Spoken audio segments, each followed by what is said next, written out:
Welcome everyone to another important CEDA live stream. My name is Fleur Morales and I am the Director of Programming. Today you join us for another State of the State address by the Honourable Peter Gutwein, Premier of Tasmania, who will talk about 2020, a year like no other, their COVID response and rebuilding a stronger Tasmania. I know the virtual audience will be joining us from various lands across Australia and Lutruwita today, and in the spirit of reconciliation, I welcome you all by acknowledging the traditional custodians of the land and pay my personal respects to their elders past, present and emerging. I'm joining you from the land of the Boonwurrung peoples of the Kulin Nation in Victoria, who have existed on these very lands for tens of thousands of years. And I stand for a future that profoundly respects and acknowledges Aboriginal perspectives, culture, language, and history. Now, these live streams wouldn't exist without the support of our members. Can I make special mention of Westpac and Hydro Tasmania and thank them for their contribution and sponsorship of today's live event. I'm sure like me, you may have some questions today. So if you want your voice heard, please submit your questions via Pigeonhole. You can click the link below in the live stream or access the site by typing CEDA.pigeonhole.at. The passcode for today is TASPOLL. That's TASPOLL. There's also a live poll question for you to interact with, so please feel free to click and answer that live poll. Now, we may have some active tweeters in our virtual room, so we encourage you to get involved with today's content. Please feel free to tag CEDA. Our Twitter handle is @CEDA_news, and the hashtag for today is State of Tas. So on that note, I will now hand over to today's moderator, Jason Kobowski, Global Head of Public Sector at Westpac. Fleur, thank you for that. Well, good afternoon, everybody. The Honourable Peter Gutwein, Premier of Tasmania, fellow CEDA trustees, my colleagues from the Westpac Group, participants from today's co-sponsor, Hydro Tasmania, and all the supporters of CEDA who I know have connected into this online event. Can I extend a very warm welcome to you all and greetings to you as well. As Fleur mentioned, my name's Jason Kambowski and I'm Westpac's Global Head of Public Sector, responsible for managing our clients in the public sector government space across Australia and New Zealand primarily, but also covering sovereign and supranational clients across the globe. Now, before I run through today's agenda and introduce our guest speaker, can I also take the opportunity to acknowledge that we hold this live stream event on the traditional lands of Australia's First Nations peoples. For me, based here in Melbourne, it's the Wurundjeri people of the Kulin Nation. I acknowledge their songlines, their cultural lore and their connection to land and water. I also acknowledge their elders past, present and emerging and thank them for sharing their cultural lore with us. And can I also extend a warm welcome to any other First Nations peoples who may be taking part in today's live stream event. It's an absolute honour, can I say, to be moderating today's Tasmania State at the State event. In fact, it's the 7th year in a row that Westpac has partnered with CEDA to support this key event. And I'm really pleased on a personal note to be part of it again at this very interesting time.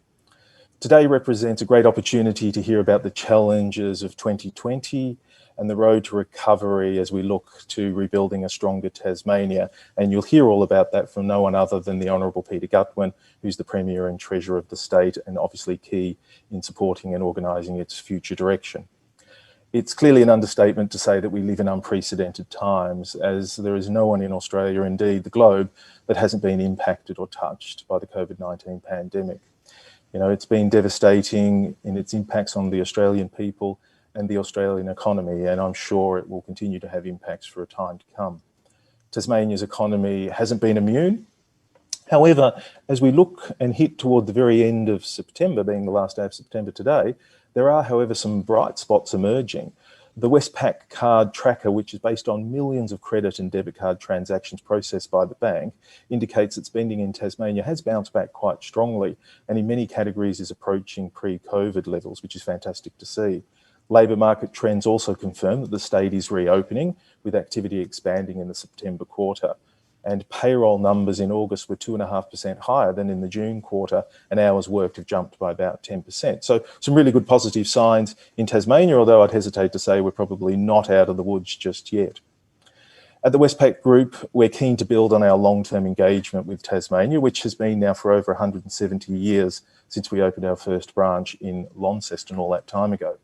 Westpac's widely represented across the state, across retail, commercial and wholesale banking, across a range of diverse industries, including agribusiness, infrastructure, retail, tourism, which we know has been suffering quite significantly under the current pandemic, and the public sector, just to name a few. You know, we see our critical role in Tasmania in supporting the people of Tasmania and the government of Tasmania in helping integrate new digital technologies that will deliver faster, better and more innovative ways of working. And can I say, if there's one thing that's come out of the pandemic that's positive, it's given us an opportunity to do that, improve some of those business cases. I'm incredibly disappointed that I'm not physically in Tasmania today, as I have been for the last 6 State of the State events. You know, up until February, I would normally have been in Tasmania every month with the bank, and I'm really looking forward to when I can travel again also. In fact, I'm planning a holiday down there, Premier, during summer, assuming I can travel, so I can visit some of my favourite destinations like Freycinet and Wineglass Bay, just to name a couple, and hopefully add my bit to the economic recovery and prosperity of the state. Now, whilst today's event, as Fleur mentioned, is a virtual one, can I remind everyone, as Fleur mentioned, that you can interact with our keynote speaker today through the Q&A process at Pigeonhole. So I really encourage everyone to go to Pigeonhole. The passcode is TASPOL, and enter any questions that you would like me to ask of the Premier. You can also rate questions. So if you see a question already listed, please support that, because I want to make sure that I ask the Premier the most popular questions from the audience today. And as Fleur mentioned, we also have a poll question. Now, a poll question allows you, the audience, to rank a number of possible responses to a question as to what you think is the most important response or approach. Now, the poll question for today is, as economies across the globe continue to face challenges in this era of the pandemic, Tasmania's gaze is firmly fixed on recovery. What do you think is the top priority to ensure economic recovery in Tasmania? Now, there are 6 options, so please go in and rank them, what you think is the most important to least important, because I'm really keen at the end of our session to be able to share what this audience thinks is the key thing we need to be doing to ensure economic recovery. Now, it's my great pleasure to introduce you to today's keynote speaker, the Tasmanian Premier. The Honourable Peter Gutwein has served at the state of Tasmania since 2002, when he was elected to the seat of Bass. In 2014, he became the state's treasurer, and earlier this year in 2020, he became the state's 46th Premier, in addition to being the Minister for Family Violence, Climate Change and Tourism. So you can tell he's a very busy man. In his short time in the top job, Premier Gutwein has faced some really extraordinary challenges, and I'm very much looking forward to hearing from him about the year that was, but more importantly, the future and opportunity that exists for the great state of Tasmania. I'd now like to hand over to our keynote speaker for today, Premier Gutwein. Well, Jason, thank you very much for that kind introduction. Likewise, could I also acknowledge our First Nation people, especially the Tasmanian Aboriginal community, and pay my acknowledgements to elders past, present and emerging. Now, look, thank you very much for inviting me to speak today. There's no doubt that 2020 has been a year like no other. I must admit, when I took the job as Premier, this certainly wasn't in my job description. It was certainly one that I'd read anyway. Now, a deadly pandemic has swept the corners of our world, and here in Tasmania, we've not been immune. 13 Tasmanians lost their lives at the height of the pandemic, and thousands have lost their jobs. Our whole way of life was challenged in ways that were previously unimagined.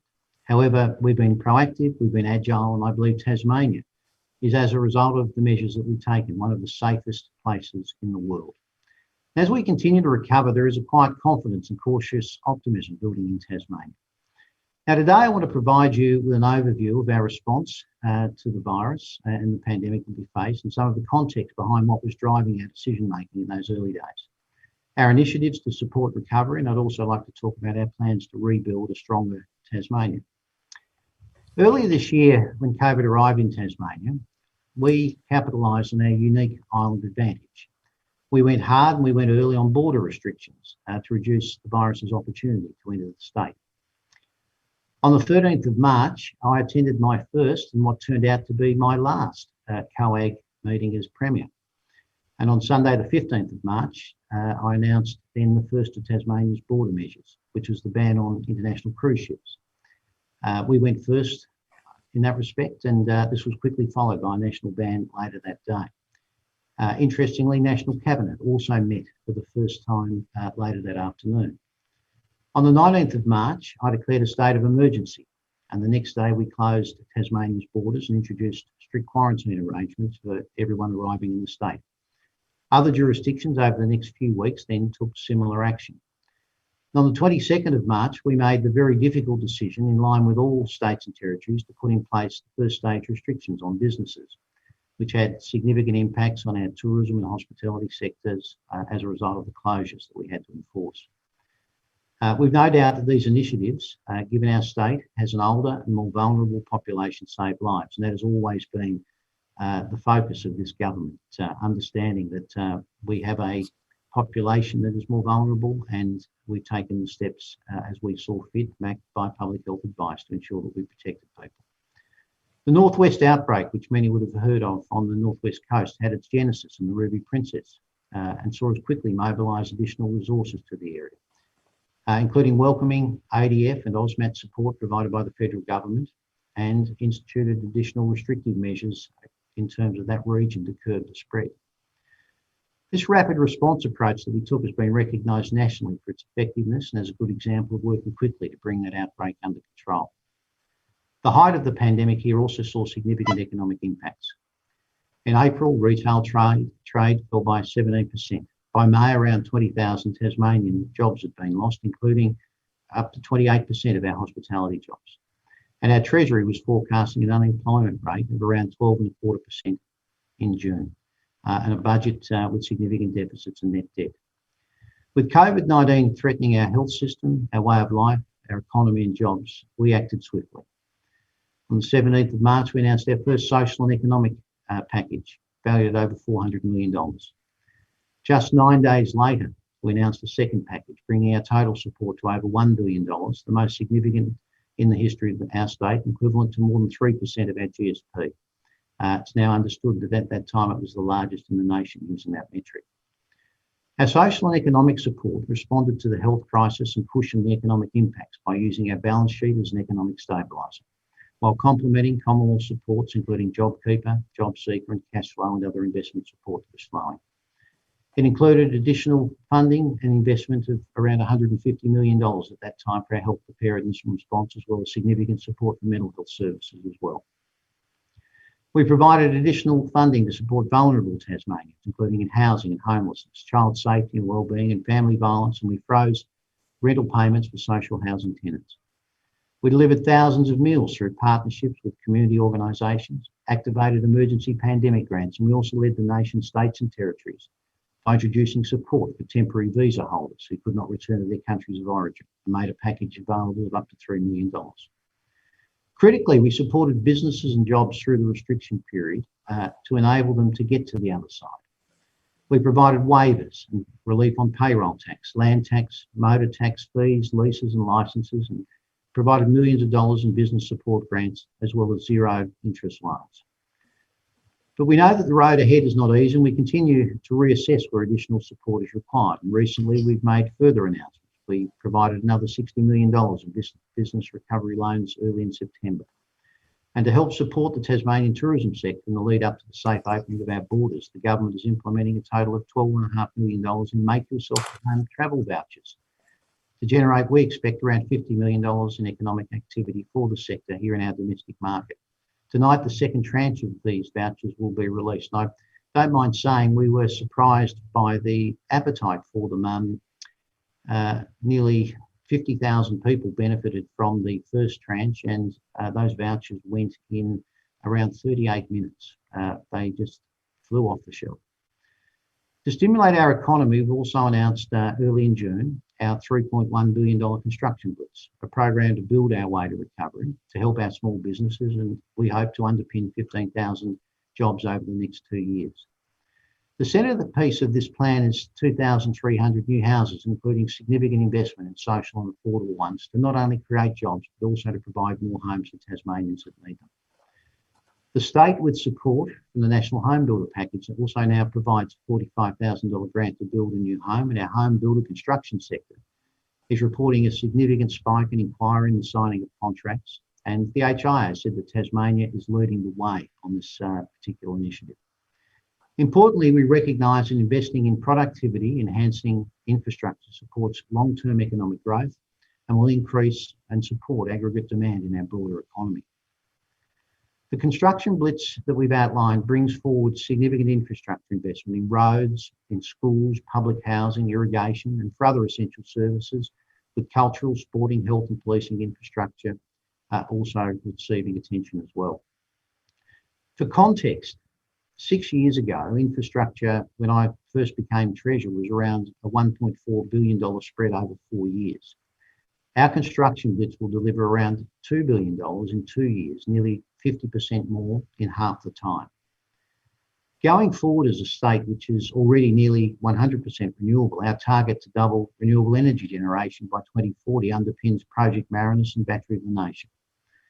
These projects have been deemed national priorities by the Commonwealth Government. Will be fast-tracked to deliver $7.1 billion worth of investment and will underpin thousands of jobs. Now, the country has an appetite and a need for renewable energy. In years to come, Tasmania will be well placed to support those needs. We recognise that in these uncertain times, that certainty in regulation is important to attract and accelerate investment. As a government, we've recently passed our major projects legislation, introducing contemporary planning laws and providing clarity and certainty for investors, especially around major complex projects. We've also delivered the first phase of our regulatory reform project, which improves the development approval processes and sets timeframes to send clear messages that Tasmania is open for business. Now, Tasmania is a resilient state. In times of adversity, we draw on our innovation and entrepreneurial spirit, and this has stood us well in the past, and it's standing as well now. And our businesses are adapting. Recent national confidence surveys from Census confirms that Tasmanian businesses are the most positive in the country about our state economy, and National Australia Bank has found that we have the best business conditions in the nation. With confidence returning and the easing of restrictions, Tasmania is getting back to work. 16,000 Tasmanians are now back in work since the height of the pandemic in May. That's more than 80% of the Tasmanians who lost their job have now returned to work or have found a new job. And interestingly, there are now 6,600 more Tasmanians in work this time this year than what there were at the same time last year. While JobKeeper and JobSeeker are playing their part, we have the lowest unemployment rate across the country at 6.3%.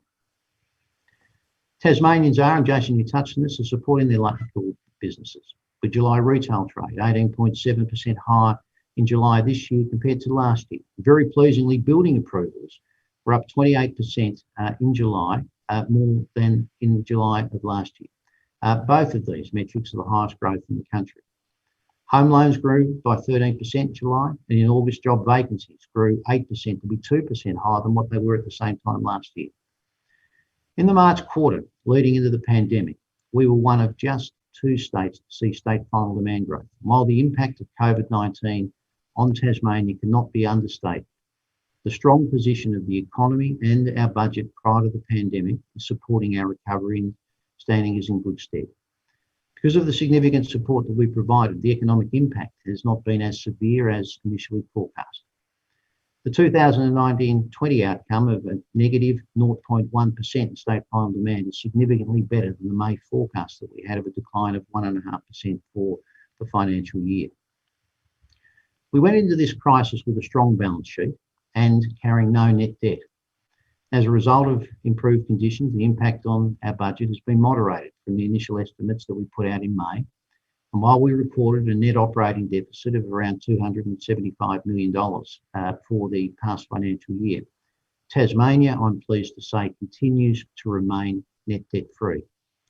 The 2021 budget will be delivered on the 12th of November, and we're putting the final touches to that. And we understand and know that the slowing national economy and restrictions in Victoria will impact our revenues, including GST, which is a significant revenue source for us. Again, against an uncertain backdrop, the budget will continue to support our business sector to regrow, to recover and to underpin jobs.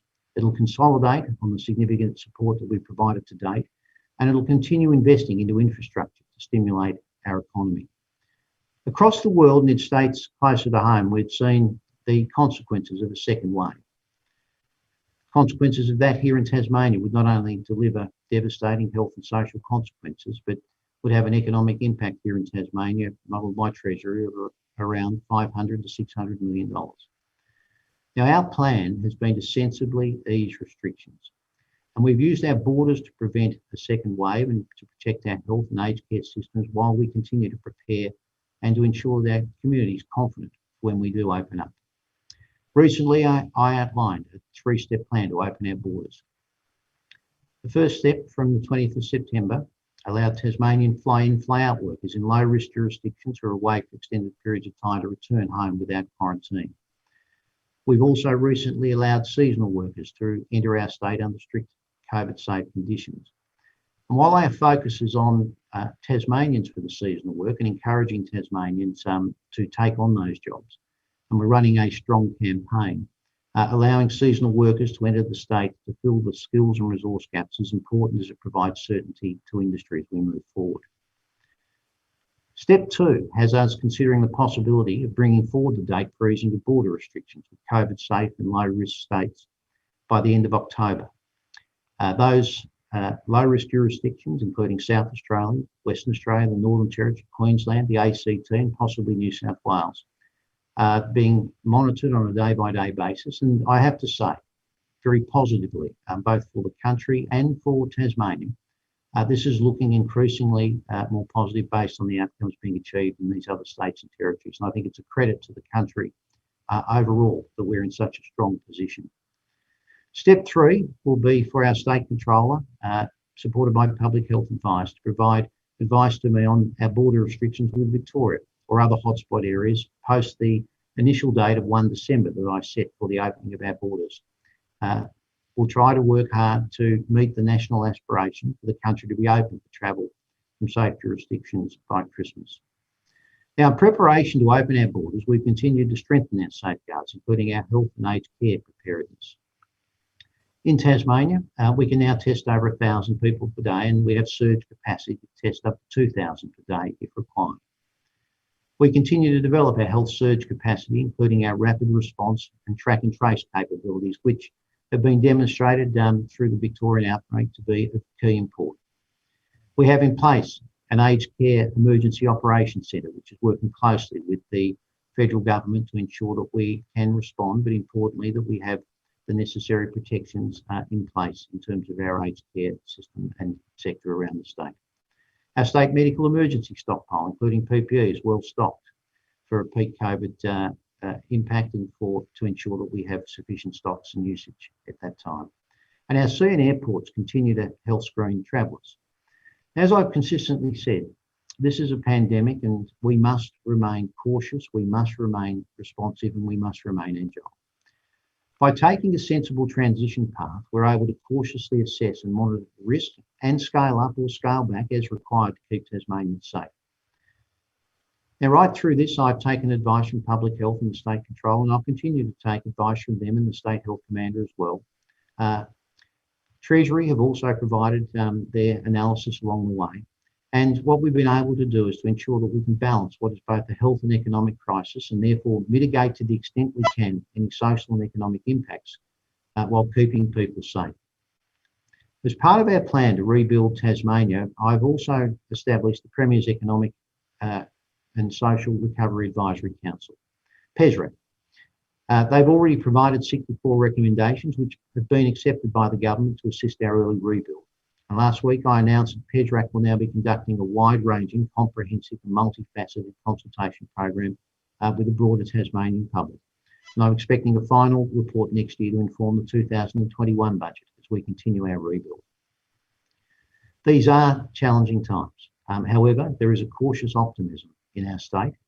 and I've absolutely no doubt that we will rebuild a stronger Tasmania. My vision for the state has been unwavering. It's for a Tasmania that no matter where you live, no matter what your background is, no matter your circumstances, that opportunities will be here for a better life. Right now, we're living through a period of significant change and uncertainty, which we have not seen before on the scale in global history. In generations to come, people will look back at Tasmania and on the events of 2020. Now, it's my hope that they will say that Tasmania was a state which did all it could to save lives, to support Tasmanians, their businesses and their livelihood. It's my hope that it records the resilience and the compassion of the Tasmanian people. And it's my hope that it will be said that because we are the greatest state of innovators and entrepreneurs, that not only did we recover, but we rebuilt a stronger Tasmania with opportunities for its people for generations to come. Thank you, Jason, and I'm happy to take questions. Thank you for that, Mr. Premier. We really do appreciate you running through the extraordinary year that 2020 has been and very clearly setting out your objectives and how you're managing the current situation and what a recovery out of the circumstance looks like. So thank you very much for that. It's now time for some audience participation. Can I remind everybody, if you haven't already, please go to Pigeonhole and post your question, or go in and make sure that you rank questions that you think are important. And then finally, make sure that you go in and rank the poll question as well. Now, to start off the discussion today, we've actually taken the lead from a very well-known television program that's all based on audience participation and asking questions, mostly of elected officials. I think you probably know the one I'm referring to. So we've actually got a couple of video questions to start off the session and discussion today. Now, the first video question is from Darren Backhouse from Hobart. Hello, Darren Backhouse here from Westpac's public sector team in Tasmania. My question for the Premier is, coming out of the COVID-19 pandemic period, the state will be looking to rebound as quickly as possible. What are the areas where you see significant reform will be needed to assist in driving that recovery? Well, Darren, look, thank you for that question. Isn't it great to be in Tasmania at the moment? Look, firstly, the government will continue to investigate and consider ways to reduce red tape to help businesses grow and to hire. Major projects legislation, which I touched on, is certainly one part of that story, but we have other regulatory reform aspects, including in areas relating to building, that we want to progress as well. Importantly, productivity enhancing infrastructure will be a key part of the plan to rebuild Tasmania. And as I've indicated, we've already outlined a $3.1 billion program over the next 2 years. A big part of that is housing. We expect the program to deliver around 2,300 more houses, including, importantly, social and affordable homes to improve outcomes in that area. In the longer term, renewable energy and irrigation, certainly part of our plan to future-proof Tasmania as we move forward. We have a number of projects, including Project Marinus, Battery of the Nation, Tasmanian irrigation projects as we roll out and support our very strong agricultural sector. And these projects take advantage of our natural and competitive advantages, and they'll improve our productivity. I also expect PESRAC, who will provide their final report in the first quarter of next year, to provide a significant set of recommendations in terms of the steps that we can take in the medium to long term. Now, at the moment, our primary focus is to ensure that those Tasmanians that lost their jobs as a result of the restrictions that we've had to put in place, that we can find work for those people and get them back into the workforce as quickly as possible. And importantly, through PESRAC, as a government, we've already reformed aspects to help Tasmanian businesses, to help them to employ by strengthening our buy local program, looking at it from a Tasmanian perspective to ensure that if we're not going to buy Tasmanian, why not? And asking that question and making certain the government as a purchaser is doing what it can to support our local economy.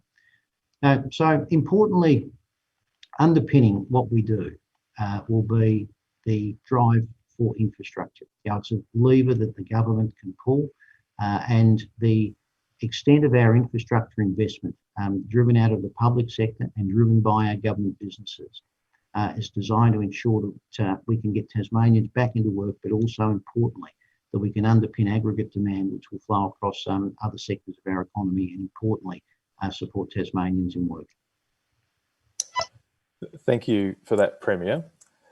Just picking up on the reform agenda, I'm actually interested in your experience of National Cabinet as a replacement for COAG. I mean, I think I'd heard the comment mentioned a few times that COAG was where good ideas went to die. One would hope that the new forum is not the same. Perhaps you could share some of your reflections on how it's working as a reform to the way the national structure works and the federal-state territory relationship is working.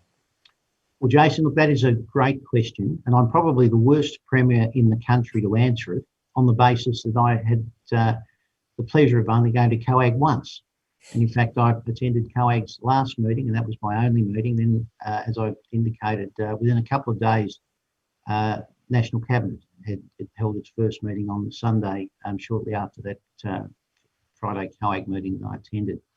The one thing about National Cabinet that I found, and it'd be a fair point to make, that across the political divide, every person that sat in that room set aside their political aims and the direction that they may have normally taken in terms of their political standing, and focused on wanting to keep Australians safe as in the main, but importantly, taking the necessary steps that we could to ensure that whilst we had some difficult decisions to make regarding the shutdown and closure of businesses and the impact on our economy, that we could rebound as quickly as possible.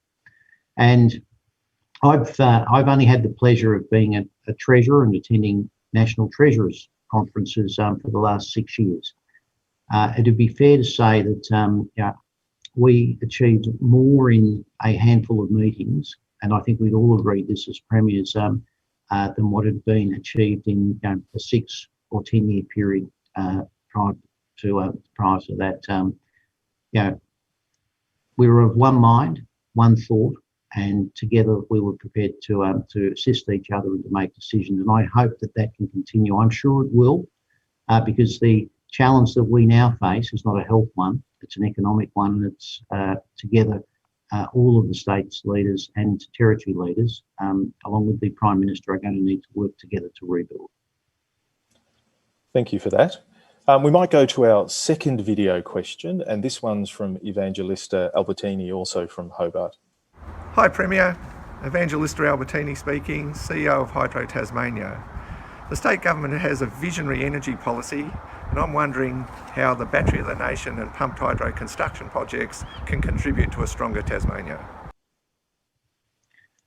Well, Ange, that is a great question, and one I hope that you know the answer to as well, seeing as I've just appointed you as the CEO of Hydro, and I'm sure you do. And I thank you for raising it, because I think it's probably one of the most positive things that we can be talking about at the moment. In terms of Battery of the Nation and Project Marinus, Tasmania built its economy around a hydro system over a period of 60 to 70 years. And we are so well placed in terms of being able to now take steps to augment our existing hydro system, to be able to provide additional output to service both the state in terms of renewable energy, but also the country. And on top of that, as we wind in additional investment in wind farms and other renewables, we are going to be very well placed, both in terms of being able to service the country, and the demand for renewable energy will continue, as I'm sure all of those that are listening today would be of a similar view. But in terms of being able to attract investment into Tasmania as well. And I look at what's occurring in, say, the hydrogen space at the moment, which is one step removed from hydro at the moment. But when you look at that, and the in terms of hydrogen, what you need is rainfall, is fresh water, which we've got in terms of our state and our footprint. I think we get around 12% of the nation's rainfall here. And the fact that we have green energy, the two together to create green hydrogen, or has been talked about, other products such as green steel, we are so very well placed. And so Battery of the Nation will be key and central to what we do moving forward, as hydro has been key and central to our economy now for the last 60 to 80 years. Importantly, the federal government now acknowledging that Marinus is a priority project puts us in the box seat to be in a position to deliver what the country needs and wants, and that is renewable energy from a state that has abundant renewable energy resources and deep storage. And so I couldn't be happier that one, that you're leading the company moving forward, and two, to be leading a state that has such a rich opportunity in terms of what we can do in coming decades to support both this country, but also to provide the renewable energy this state will need to drive its industry and to attract investment here. Thank you again for that, Premier. Now, I'll just go to some of the questions, and we've had quite a significant number of questions come through, and one that seems to be rating quite highly is what role, does technology play in the state's response, both to COVID-19, but looking beyond COVID-19? Look, I recently met with the ITC sectors and spoke at forums both in the south and in the north. And one of the things that I was so very proud of, and I'm certain that this has happened, I would think to a similar extent around other states and territories, but for our IT sector to pivot so quickly, to enable kids to learn from home in such a short period of time, to support the nearly 80,000 school students that we have in getting online and being able to learn from home, in seeing businesses that were able to pivot and to continue to offer services out of their lounge room instead of out of their shop front. IT played such an enormously strong role in terms of assisting us with the initial impacts. And as we build our way out of this, as we move forward, it's one thing, and I'd use myself as an example, travelling to national conferences as a treasurer over the years was the bane of my life.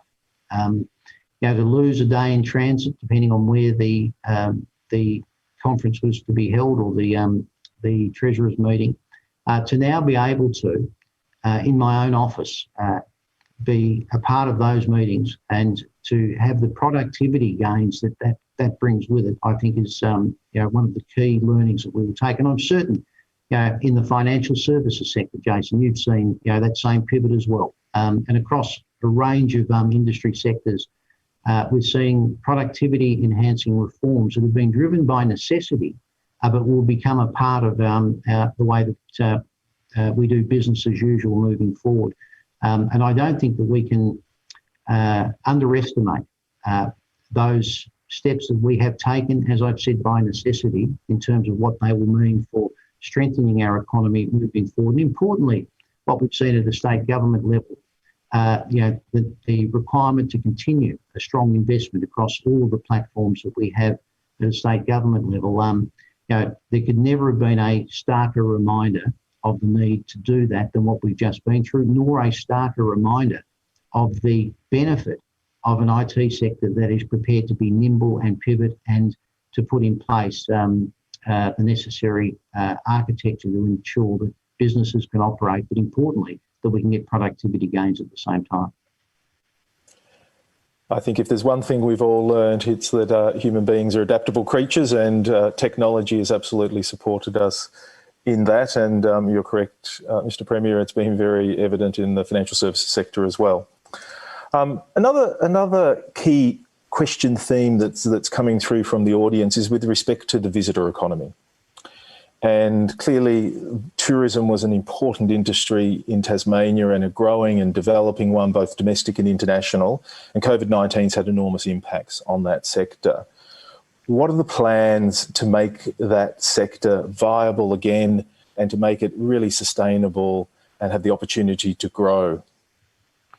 That's, I think, an extraordinarily important question. And obviously at the moment, what the state government has done in terms of the border restrictions that we have in place is that we've tried to create demand internally by utilising vouchers and a make yourself at home program here in Tasmania. I have to say that the feedback that we're receiving from our regions and also from our cities in terms of the desire of Tasmanians to travel within their own state, intrastate travel has been very strong. And I'm expecting, as we work our way through the school holiday period, which we're now in at the moment, for that to be very strong, especially, as I've said, in terms of some of our regional locations. But the key thing that we have to do, and as a state I understand this very clearly, is that we need to be able to have the free movement of people around this country as a starting point. And I've outlined our three-step process in terms of opening our borders. And in coming days, I'm hoping to have, to be able to provide more clarity in terms of what that actually looks like as we head towards the end of October. But that will be the first step. And then obviously for the country to recover, international visitation and importantly, international students will need to play a role. But I think you only have to look at what's occurring in some of our key markets at the moment around the globe to know that it's going to be some time before we have free international movement in terms of international travel into this country around. In the Tasmanian context, I'm very positive about us taking steps to ensure that we can be a part of the New Zealand travel bubble when that opens. And I think that that will be a boon for the state, and we're looking at what investments required in terms of our Hobart Airport here to ensure that that can become an international airport. But it's an interesting one. I think when the borders do come down, and I think that this has been evidenced by recent activity in terms of South Australia and its move with the New South Wales border, that there will be a surge in demand and that people will travel. I expect that once our borders are able to be lowered and to allow people to travel more freely across them, we will see a lot of the visiting friends and relatives that will come back, and that market will be the first to return. I did hear a comment made by someone the other day that indicated to me that on one flight out of New South Wales into South Australia that there were 20 infants on it under the age of 5, which would indicate that there is a strong desire for people to travel, to bring grandchildren home to see grandparents. And I expect that we'll see a lot of movement around the country when that first occurs. I hope that I'm not on a plane that's got 20 infants under the age of 5 with me, but it's very good to know that that people are where they can travelling, and I'm sure that'll occur here in Tasmania. The other point I'd make as well is that Victoria is very important to us. 60% of our interstate travel generally comes out of Victoria. And we are very interested and watching very carefully in terms of the steps that are being taken in Victoria. And we would hope that that state can get on top of its COVID challenge as quickly as possible. Probably not watching with as much interest as you are, Jason, and those that are in Victoria at the moment. But Victoria is so important to our entire economy that as soon as it's in a position where it's safe again, it will play a big role in the rebuild of our tourism sector here. Thank you for that, Premier. And as I said in my opening, my pledge to you is as soon as I can travel, I shall be coming down to Tasmania to visit. There's my promise. I have made a note of that, and I hope that when you come, you spend freely, Jason. Absolutely, and often. Probably time for one more question, and then I'll read out the result of the poll question and ask you to comment on what was ranked the highest. The other theme that's coming through in the questions from the online audience is with respect to the health sector. And what are the priority areas of investment within the health sector? If nothing else, this pandemic has shown us how important our health sectors are across Australia. And if you could perhaps comment on the Tasmanian. Look, I can. And what's been part of our thinking very clearly in terms of the opening of our borders was to ensure that our health sector was in a position where it could handle an outbreak or cases should they occur in Tasmania at some stage. And part of the thinking was in terms of ensuring that we had the surge workforce capacity should we need to scale up, or importantly, should we be in a position where we would have to furlough staff, as occurred when we had the Northwest outbreak and we had to close down hospitals and quarantine staff. And likewise, we've seen around the country in numerous hospitals. Part of our thinking in terms of the time frame regarding our borders was that we needed to ensure that Victoria was in a position where its health workforce was returning back to work. One of the things that I'm proud that we were able to do, and I note that other states and territories all did their bit as well, is that we, at the height of the challenge in Victoria, we allowed some of our health professionals to come and work in Victoria to fill the gaps that were created, because I think at one time there were more than 2,000 health professionals that were quarantined as a result of either being a close contact or having caught the disease. Now, in terms of Tasmania's health sector, it's obviously front and centre in our thinking that we need to be able to manage another outbreak should that occur, and we need to plan for that. We will need to, again, draw on national surge capacity if that would be the case. And so we need to see that Victoria has returned its health workforce back to work, and that importantly the resources of the country aren't being required before we can be confident that we'd be in a position where we could get AUSMAT or ADF support should we require it here in Tasmania, should we need to step up and take on the challenge of a further outbreak. The other key thing that has been is and will be key in our thinking as we move forward, and I think it's also part of the broader underpinning of our economy. Health infrastructure that was well up to date and contemporary, and as part of our plan around the state, we're working with our small hospitals and health centres to ensure that they've got the necessary infrastructure, the necessary capacity to ensure that they're not just well placed in terms of an outbreak, but also that they are in position as we move forward to deal with what I hope will be growing demand as a result of growing populations as people continue to move to Tasmania. But importantly as well, the investment in IT infrastructure across health is something that is significant. It's something that this government has started, and it's something that the government will continue to invest in to ensure that we can provide the right information at the right time in the right place. And I think it's of key importance. Thank you for that. Just looking at the time, I'll just let you know that'll be our last question. So thank you for responding to those, Premier. Just to let everybody know the outcome from our poll question, and it's sort of been flipping between a couple throughout the session, but ultimately as I look at it now, what ranked the highest was building vital infrastructure, closely followed secondly by investing in emerging industries and sectors in Tasmania. So they're the two key things that this audience thought were important to the economic recovery of Tasmania. What we might do, given we are pushed a little bit for time, is I might say thank you, Premier. We absolutely appreciate your time and your contribution today, and you sharing your insights, both about dealing with the challenging situation of the pandemic, but also looking forward to recovery. We appreciate your honesty, your frankness and your openness about the opportunities that exist for the great state of Tasmania going forward. I'd also like to thank once again our live stream sponsors, Hydro Tasmania and the Westpac Group. Without your ongoing support, CEDA is not able to bring to the table important discussion sessions and live stream events such as today. Finally, can I thank the audience for your time and your participation in the discussion today. You will receive an email after this with a link to today's session, so you'll be able to watch it again or you'll be able to share it with friends or colleagues.